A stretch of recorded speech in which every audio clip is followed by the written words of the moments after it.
I, Shri R. N. Ravi, Governor of West Bengal, on the advice of Shri Shubhendu Adhikari, Chief Minister of West Bengal, hereby appoint the following persons in the Council of Ministers for the state of West Bengal: Shri Dilip Ghosh, Shrimati Agnimitra Paul, Shri Ashok Kirtinia, Shri Khudiram Tudu, and Shri Nishit Pramanik. May I now request Shri Dilip Ghosh, Honorable Minister Designate, to write and take oaths before the Honorable Governor.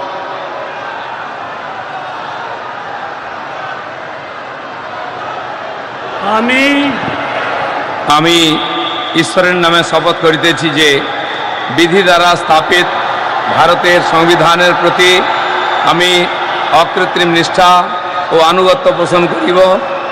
আমি ভারতের সার্বভৌমত্ব ও অখণ্ডতা রক্ষা করিব।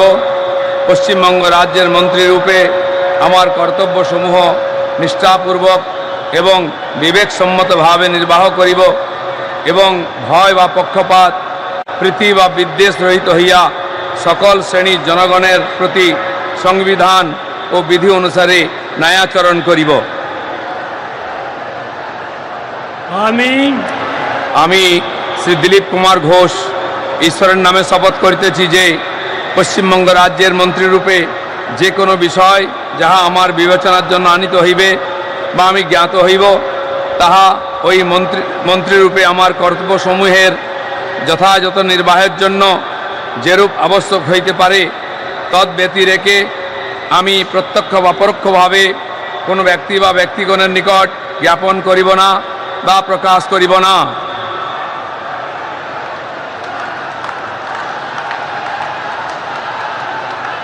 मंत्री पद की शपथ ले ली है। पहला नाम आपके सामने आ चुका है और अब तो चारों नाम आपके सामने आ चुके हैं: दिलीप घोष, अग्निमित्रा पॉल और निशित प्रमाणिक, अशोक कीर्तनिया और खुदीराम टुडू।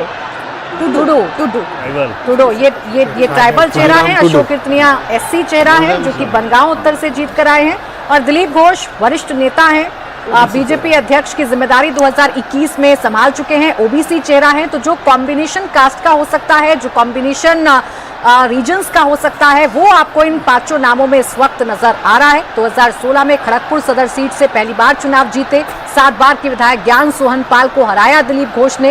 2019 में मेदिनीपुर से बीजेपी सांसद चुने गए और 2021 में जो संगठन की जिम्मेदारी है वो दिलीप घोष ने संभाली थी। अब देवेंद्र, जातीय संतुलन की अगर इसमें बात करें तो दिख रहा है कि क्या कॉम्बिनेशन होगा आगे आने वाली सरकार। बिल्कुल प्राची, और पहला ही जो रिफ्लेक्शन होना था कि एक इंक्लूसिव कैबिनेट दिखे, तो संख्या भले ही छोटी रखी गई लेकिन उस छोटी संख्या में भी उसका रिप्रेजेंटेशन का ध्यान रखा गया है।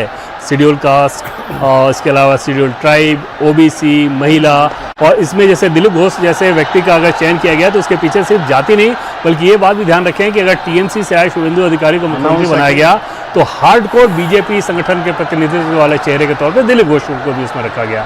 और निश्चित तौर पे महकमा भी महत्वपूर्ण रहेगा। सरकार में सीधे सीधे नंबर 2 वाला मैसेज पार्टी ने दिया।